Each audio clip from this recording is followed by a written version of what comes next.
Namaskar,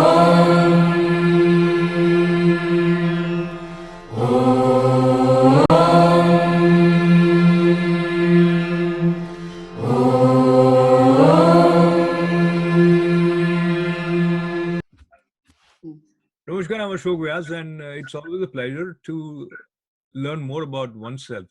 Uh, it is always a happy feeling when you stand in front of a mirror and you see how am I looking. You can rearrange your hair, you can do touching here and there.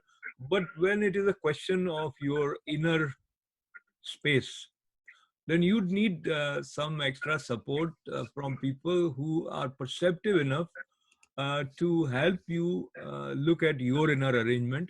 And in that direction, someone who is joining me, she has life coach and someone who has studied spiritual side as well as human mind and human biology and has practiced with passion and love for many many years is joining me. And once again I would say that Vasudeva Kutumbakam is realized in these challenging times. So she's joining me from the other side of the world, Nigeria based right now. Devanshi Kapadia ji, welcome. Namaste. Thank you, Ashokji. Thank you so much. Gratitude from this side of the world to the other side of the world, and let's envelop this whole world with a lot of love and gratitude. Wonderful.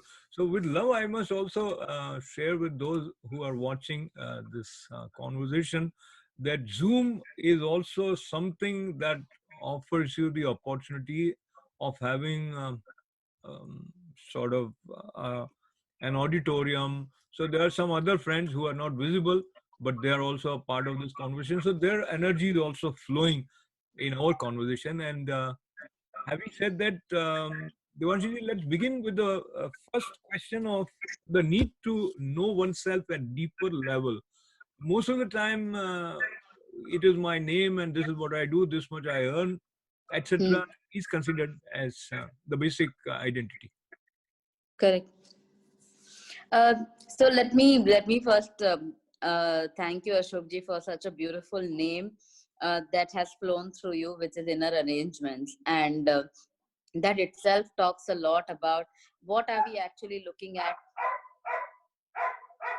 within ourselves. We are actually looking for that person who had that willpower, or we are looking for that person who had that desire, where we are looking for that soul who had that desire to come to this incarnation, who decided to come to be born, who decided to come to earth. And we are talking about that person who was not even knowing that how this 60 years, 80 years, or 100 years would go, but who had a plan that this is how my surrounding would be, this is how my family would be, this is how my support system would be. And the most important thing, that inner being knew that this is what my challenges would be. So knowing inside, knowing deeper, knowing within is about first and foremost knowing that there are certain lessons which are there within me, and I have come to explore these answers to this question. So knowing yourself first is to first ask yourself, what do I want to know? What do I want to learn? What do I want to shift? What do I want to change? So those questions, when they come from within, not the questions when I will earn this much money, when I will have all these people in my life, when I will have that yacht, when I will have that fancy car. All that is also okay, which is a part of the story.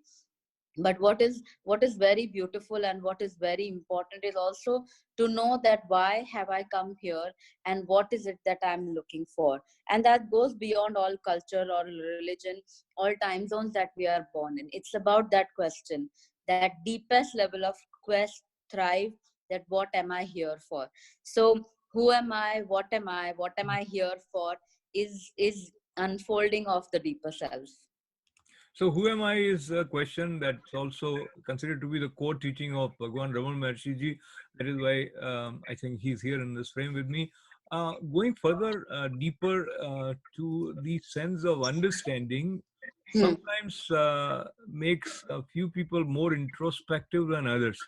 And when you Hmm. have a lot of introspection happening, then you are probably not open to to play the external game of activities.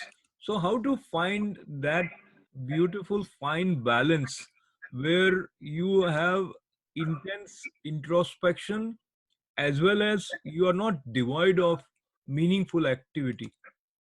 Correct. So my request to everyone who is seeking themselves, who is seeking deeper truth, is first to not drop any personal physical activity, any third dimensional life living activity, like earning, like going to bed, like eating food, like meeting friends. Because if any of us are in a quest of finding those activities which will then make us introspect, and we would then want to not do the activities which fulfill us as human beings, and we are actually removing ourselves from the fabric of life.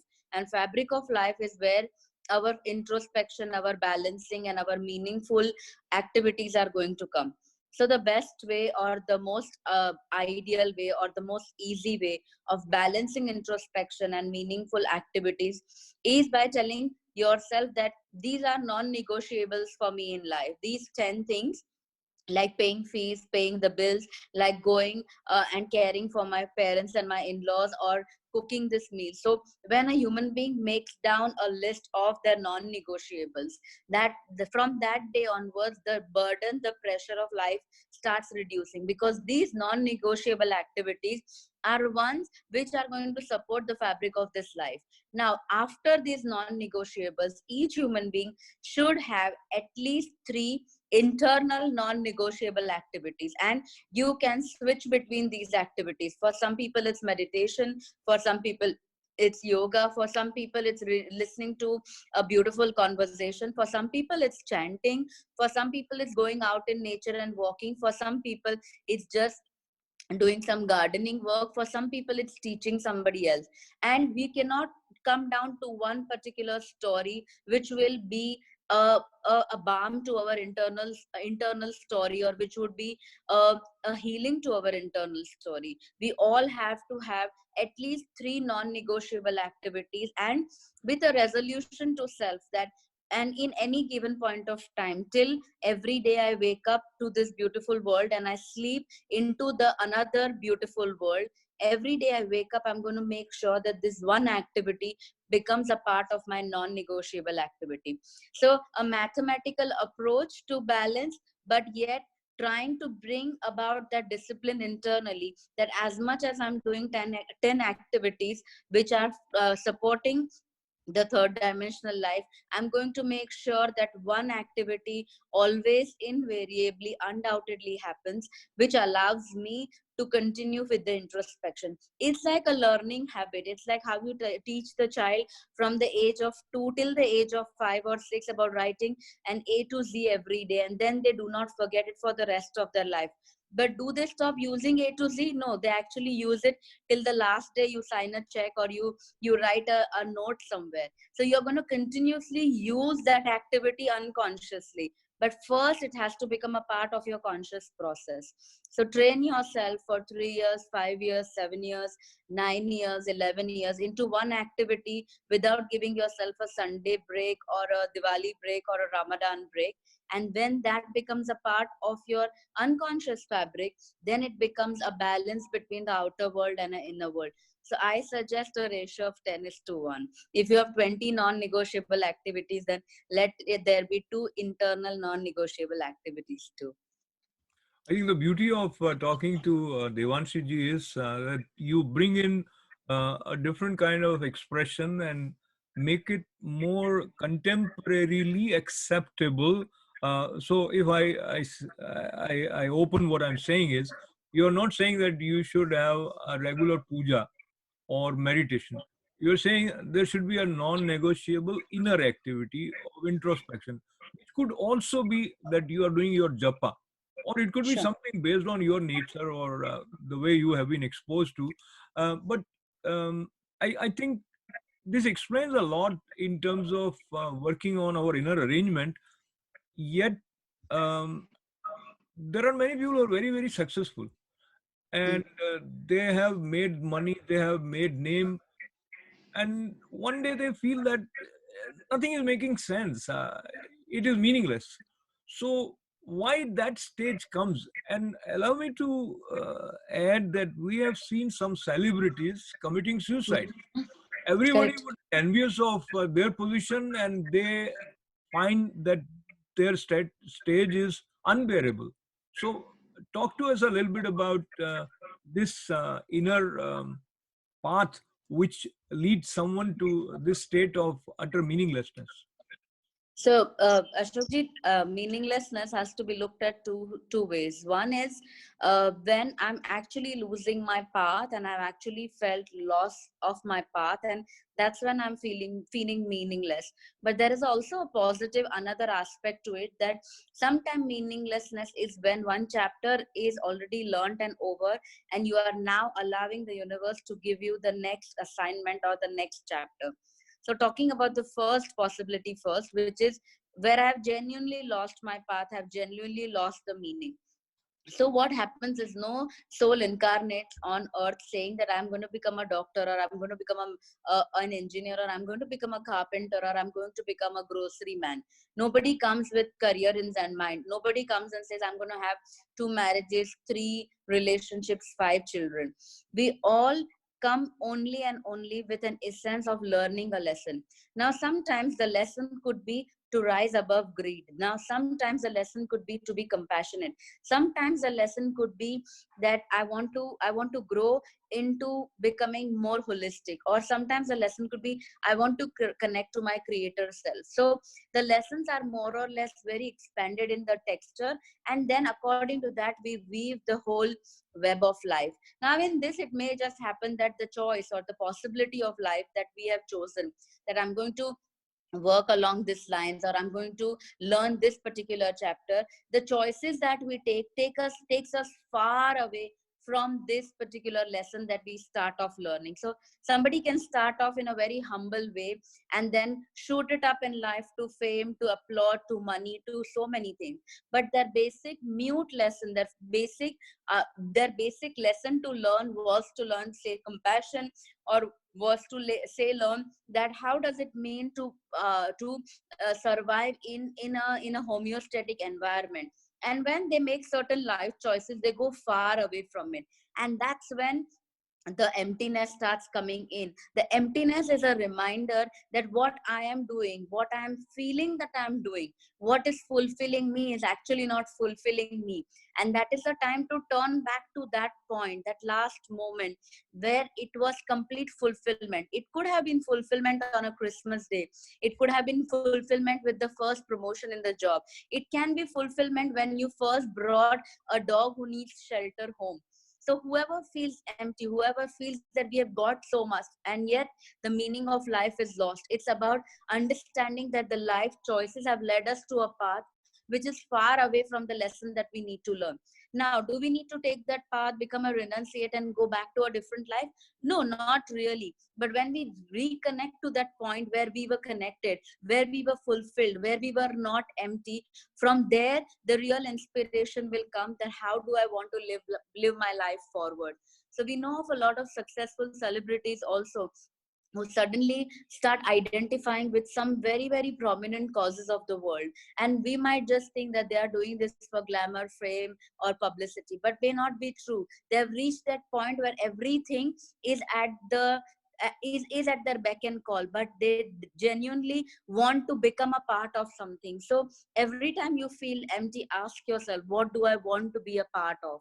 And when you get that answer, what I want to be a part of, that emptiness will start fading. Now that's case one, where we have genuinely gone away from the life lesson or the life path. Part two can be that we have really learned a successful lesson beautifully, that suppose my whole journey in this lifetime was to learn about how to keep harmony, how to keep balance, how to keep pay, how to keep myself in a space of gratitude in various relationships in my life.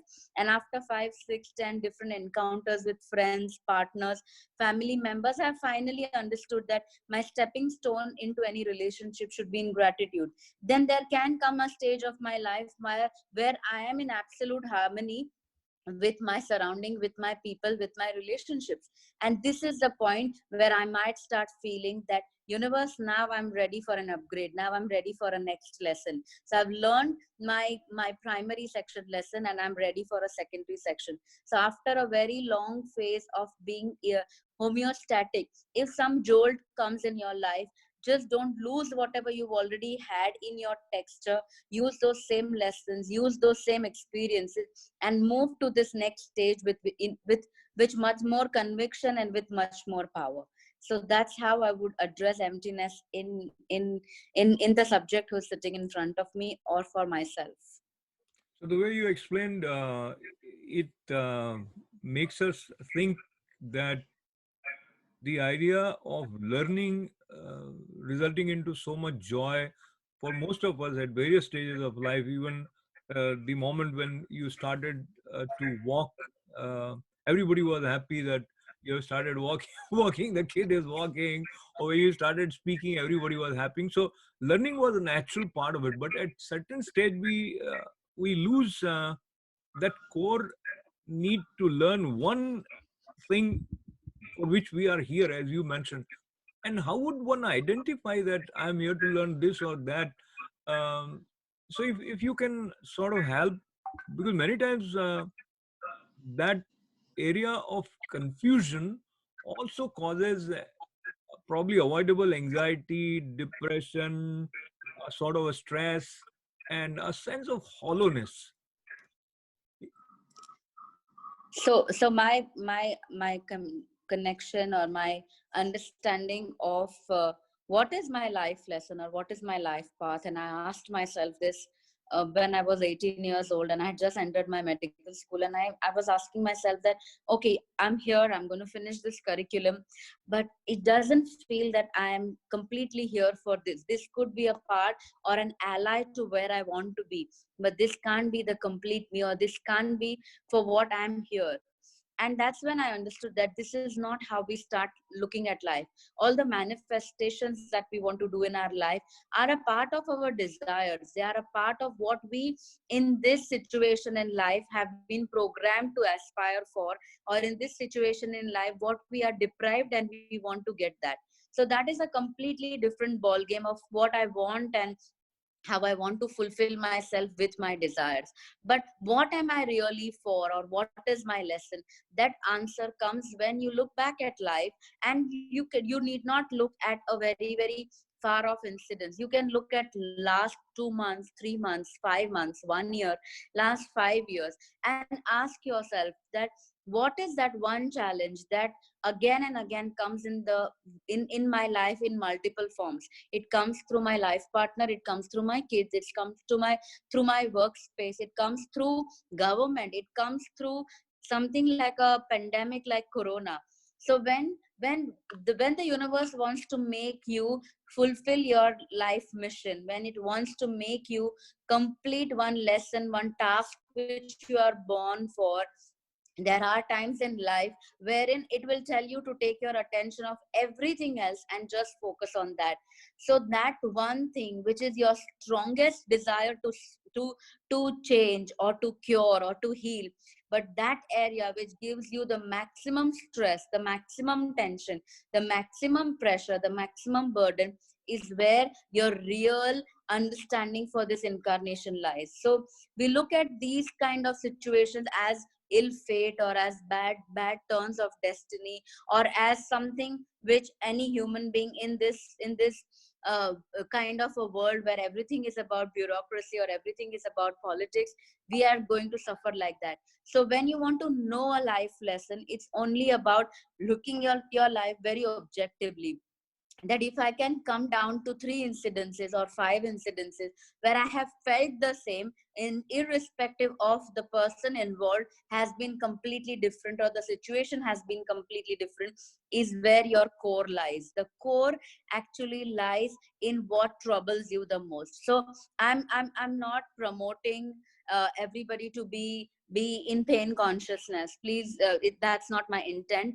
to promote pain consciousness. What I'm trying to say is that let's become objective to what pain is doing to us, or what is causing us pain.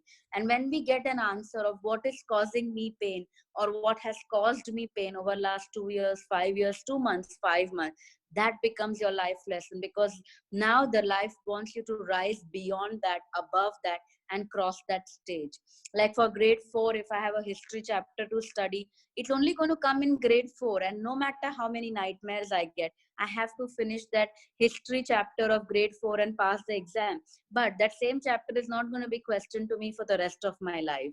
So pain has to be taken as a chapter which you have to excel, and you have to move forward.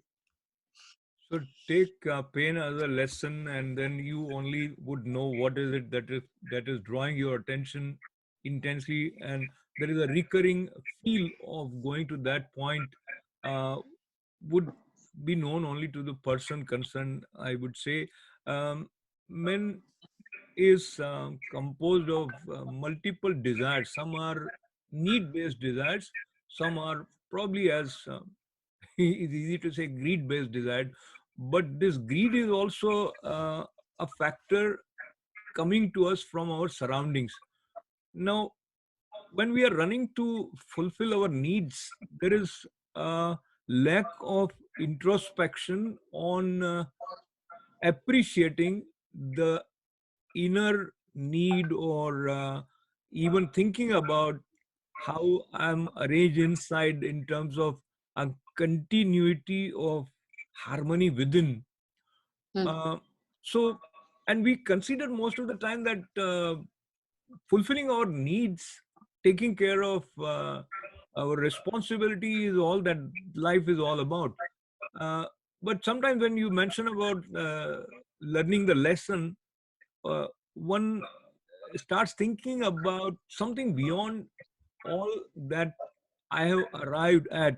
Now, talking about that consciousness in the context of success, uh, is success not taking care of your responsibility? Is there something more to success? How would you address that? So I would reframe the sentence. Let success take care of you. So when we take care of ourselves, success takes care of us. And why do I say, I'm not saying it in a philosophical way, or I'm not trying to make a statement here which is for everybody to decipher. What I mean to say is that success is a parameter. It's like a quotient. It's like the end product of your mathematical equation.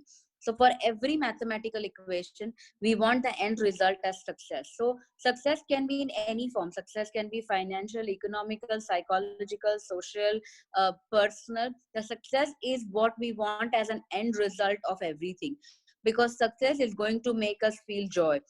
We are going to have the 4 positive hormones which release in our body, which are only and only associated to the joy that we get when we succeed. And the story of success starts right from conception. When a woman conceives, that's the first success of the sperm and the ova, that okay, finally we made it. When the child is born, that itself is a success. Oh, finally I made it to the world. Then the first steps, first morsel, first going out, first temple visit, or first stepping out with friends, or first going to school. So everything is a gradual success story.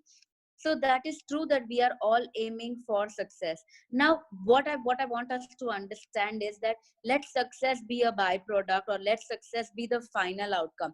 And you do not chase the final outcome, you follow the steps in a mathematical equation. And we all know that there is a certain mathematical equation or a formula which we have to follow, and when we follow that formula, we'll reach success. I'm not saying that there is one success formula. Each of us has a different success formula. Now, what is a success formula for each one of us? How do we identify that if I want to stay connected to any process of life, and I want the outcome or the quotient of that mathematical situation as my success, which eventually will give me joy and bliss, then what is that formula? It is very simple. You will get an answer in one of these 4 things. Either you will feel success, or either you will win life if you are in gratitude, or you will win life when you are caring, or you will win life when you are operating out of compassion, or you are operating out of kindness, or you will win life when you are ready to forgive. So if any situation of life can be dealt with either of these four, then it's more or less a success formula to reach the end moment. Like, even in a daily situation in a corporate world, if you look at a person and they have really done something very very miserable, or they have not been able to perform, or they have not been able to achieve, then the black and white way is to send them. Now the black and white way is the accepted way, and it will mean that there will be no success for that person, and it will be no success for that company, which I completely understand. But at a personal level, at a company level, at a CEO level, at a teacher's level, as a dean of the university level, there are only, every human being can win or succeed in life through these four fundamental attitudes. Either it's an attitude of gratitude, either it's an attitude of forgiveness, either it's an attitude of care, or either it's an attitude of compassion. When all any of these three is applied to life, success does come in, and we can start applying this to our daily life. Where we cannot change the situation, we forgive. Where the situation changes for us, we thank. Where we feel there is pain, we care. And where we feel that there is lack of understanding, we show compassion. With these three formulas, however idealistic they are sounding, if we start practicing it in smaller ways, like somebody didn't allow me the space to get into the train, I forgive. Somebody allowed me to get into the train, I'm thankful. Somebody stamped on my foot, I understand that this was not intentional. Somebody gave me a space to stand, I understand this is care. When we start looking at these four things in life, evidently we are slowly solving the mathematical equation and reaching success and reaching happiness. I'm happy that you explained it in such a simple way, and we don't have to make extra efforts to forgive someone. Extra meaning sometimes that becomes a cause of a lot of inner turmoil. That technically we understand that we should forgive, but we actually don't. Then and we pretend sometimes that I've forgiven, though we haven't. Now moving to success in the realm of relationships, most of the time, either as you mentioned about not being understood, is the core reason of problem. And sometimes you feel, you meaning an individual, that you cannot relate to people the way you would like to. You sometimes relate, but then there is a switch off, and you feel so lonely though you are among the same group of people. So that kind of experience, how what one should learn, and how to attain a sense of harmony and joy and free flow of communication, which I would term as success in terms of relationships, and a kind of satisfying, fulfilling emotional equilibrium. Right. So Ashokji, I'm going to address this a little more cognitively. I'm not going to give a esoteric answer or a mystical answer for this. So I like that. uh, my background tells me that there is a certain way of looking at relationships, and I have applied this and tried this over a huge canvas of life, and that is how I'm very sure that this works for everyone. First, when we are looking at any relationship, it can be my relationship with somebody who supports me with the regular chores of my house, or it can be somebody who's my life partner, it can be somebody who's at a teacher position in my life, or it can be the government of this country, who probably I don't even know them personally, but every single day with every single announcement they are impacting my life. So I'm talking about my relationship one to one with everyone. Now I would discourage people from looking at relationships from the texture of conditioning. So conditioning comes from your religion, conditioning comes from your social environment, conditioning comes from your religious environment, conditioning comes from your family setup. So conditioning comes from various things. Now if you really want to solve, or really want to get into the depth of a relationship, or live a harmonious, truthful, honest relationship with somebody, First and foremost, you have to separate yourself from these textures of life. And how do we separate ourselves from our socio-economic and religious and educational conditioning? Very simple. On a piece of paper, or on your laptop screen, or on your phone, just write that statement about how do I feel. Like, I feel trapped, I feel consumed, I feel disrespected, or I feel misled, or I feel betrayed, I feel backstabbed. It can be a sentence bigger than that. And then when you look at this sentence, just go down 7 times of the same sentence. Like, give yourself the different meaning of the same sentence. When you say I am betrayed, my next sentence can be I am not good enough, I always do this in life. And when you go down 7 steps, at the seventh step will be your real wound and real hurt. Because what you're projecting on some other people in the form of relationship is what has happened to you. And now, because that hasn't been addressed, that hasn't been healed, then that becomes your fundamental texture. Now, the moment you understand this fundamental texture, the easiest way is to forgive yourself, or to love yourself, or to tell yourself that this was an experience and this is over. So I'm repeating what I've just mentioned. It's about first stating the emotion that I have in form of a sentence, and then going down 7 times of my similar feeling, but using different words and different forms. And why 7 times? 7 times generally will take you 2 to 3 minutes to write 7 statements. And these 2 to 3 minutes, when done with focused concentration, brings you into a partial hypnotic state, or into alpha waves, which is a very quietening and a relaxing state. It's a state to go within. At the seventh sentence, mostly, or maybe by the eighth sentence, or maybe by the 10th sentence, you reach your core emotion. Now, this core emotion is like a blanket or a veil that you're wearing. So everybody is not seeing you, but seeing that blanket or that veil of that emotion that we are wearing. And when we identify that blanket or that veil, it's very easy to drop it with simple words like, I drop this feeling, I forgive myself for feeling like this, or I thank myself for living this so far, but I drop it now. So when you identify a core emotion, you take your attention and your offense off the other person, and you start understanding that why I am vulnerable to this particular thing. That's my first understanding of how do we process a relationship. Second is disassociation. I can say that my shoe hurts, and the other person can say that my shoe also hurts. The other person can say my shoe hurts more, and you can say that my shoe hurts more.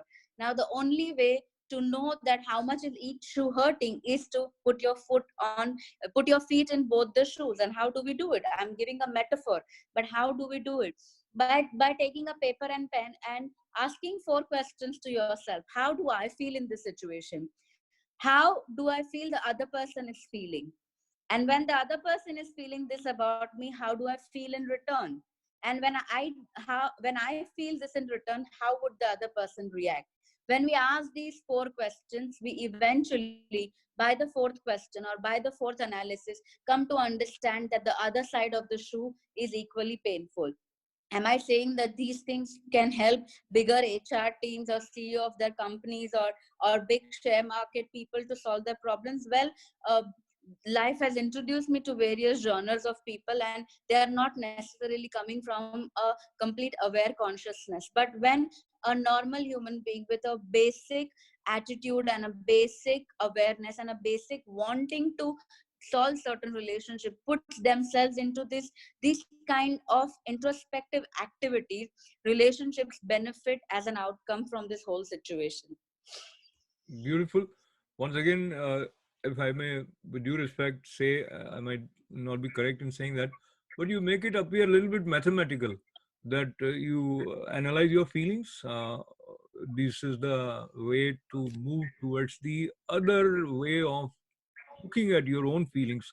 So now my question is, sometimes there are some feelings which we don't want we don't want to leave, even though they are causing a lot of tension problem, but we feel that this is who I am. So when the process that you are suggesting or offering for someone to take 10 steps, analyze, etc., so you reach to the other interpretation of the way you are feeling. but that may not last long.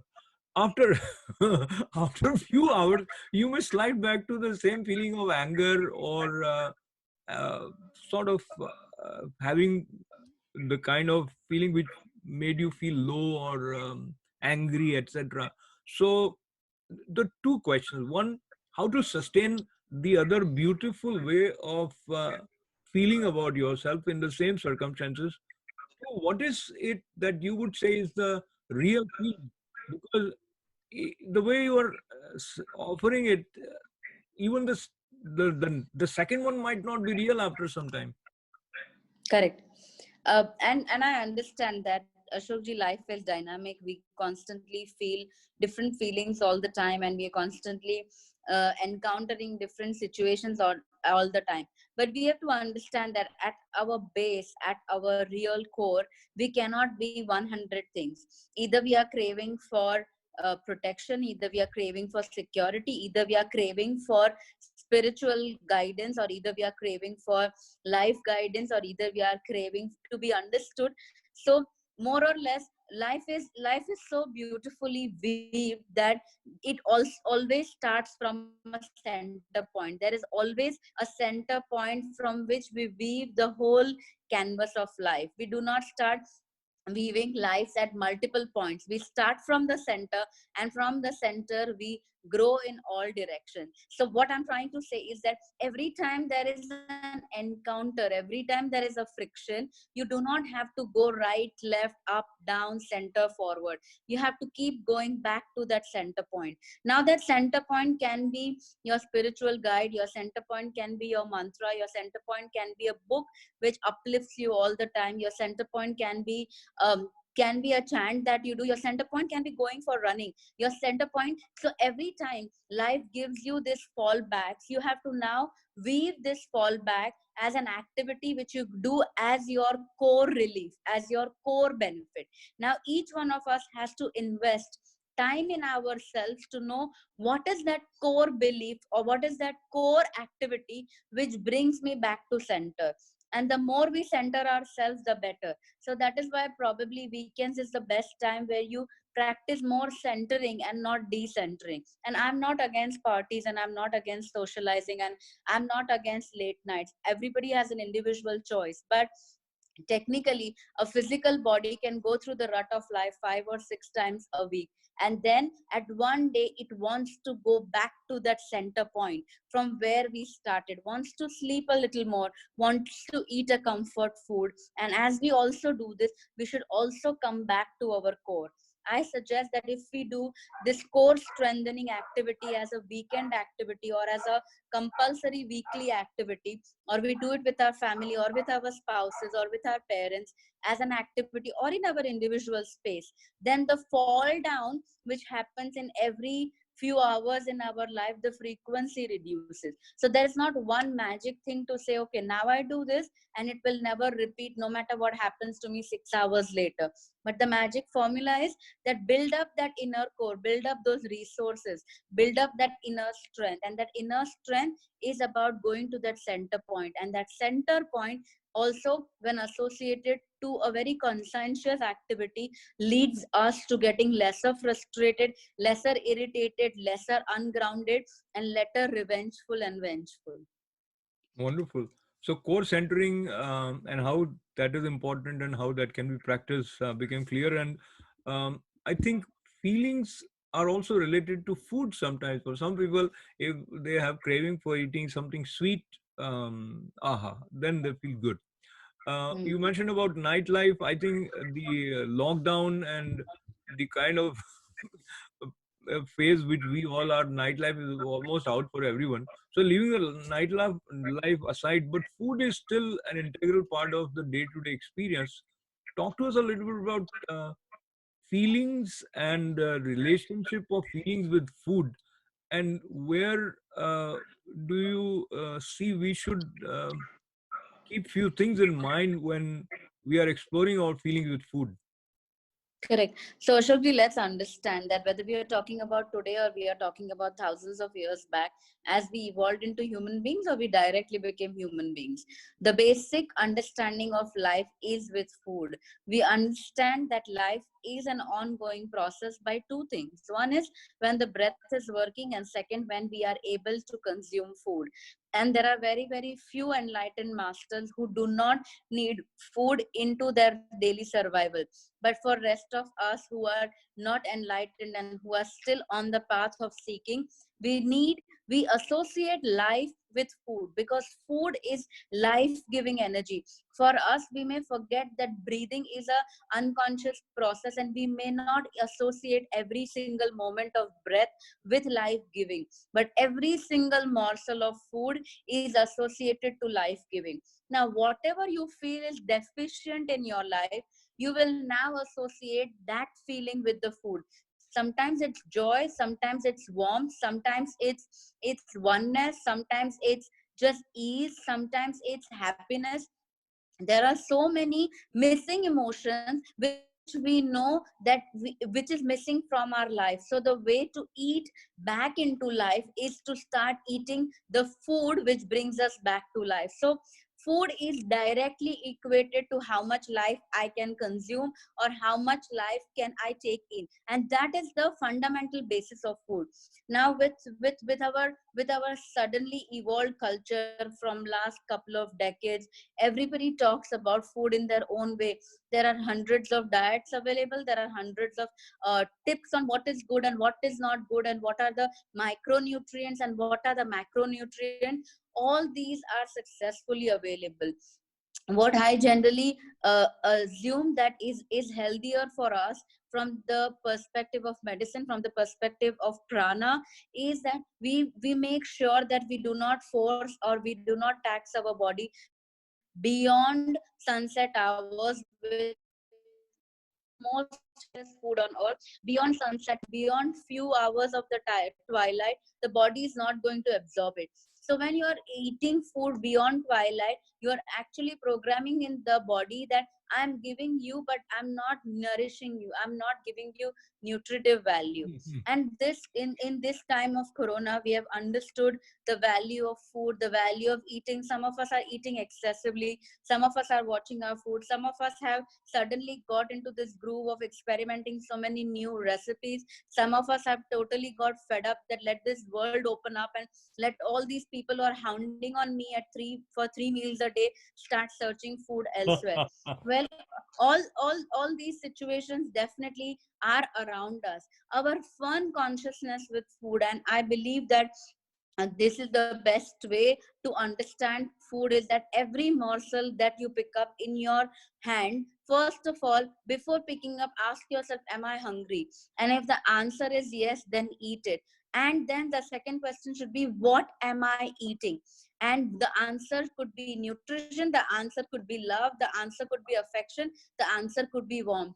If it is anything apart from nutrition, then tell yourself, tell your body that okay, I'm eating this because it's satisfying certain part of me, and make that quantity exactly to half. So I'm not saying deprive your body, because when the answer is that I'm not eating this for nutrition, I'm eating this for supporting myself, I'm eating this because I'm depressed, I'm eating this because I'm angry, I'm eating this because I don't know when next will I get food on earth, because this particular item is obsolete in my surrounding, in my supermarkets, whatever may be your thought.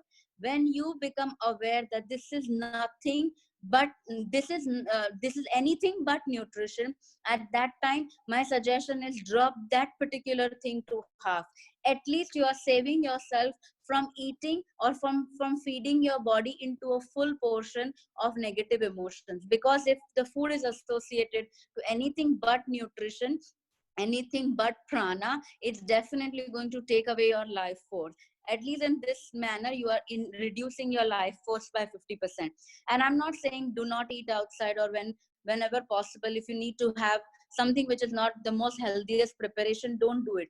But there are certain very very prominent supplements for aiding our nutrition in the world around us, like something like simple like warm water with lime juice. It is something which is the best gift you can give yourself for anything that you have eaten. Even if you have eaten the food which really is entangled with some kind of a negative emotion, at least the lime water will allow you to not have effect on your body. Things like turmeric, things like neem, and the basic spices which we add to the food, which done into moderation.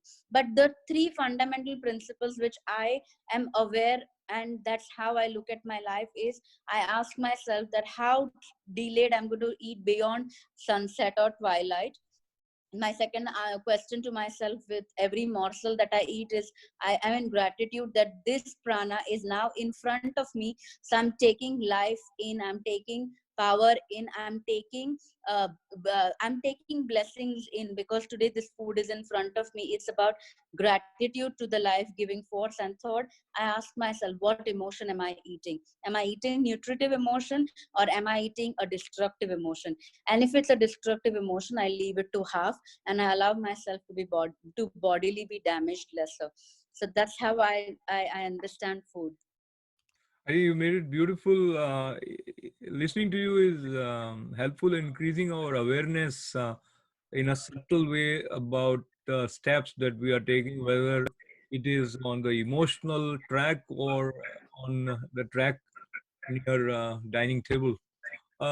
Staying with dining table for a second, talking about the clear-cut differentiation of two types of food with respect to vegetarian and non-vegetarian. Do you see that affecting our mental health or mental harmony in some specific way? And what would you recommend?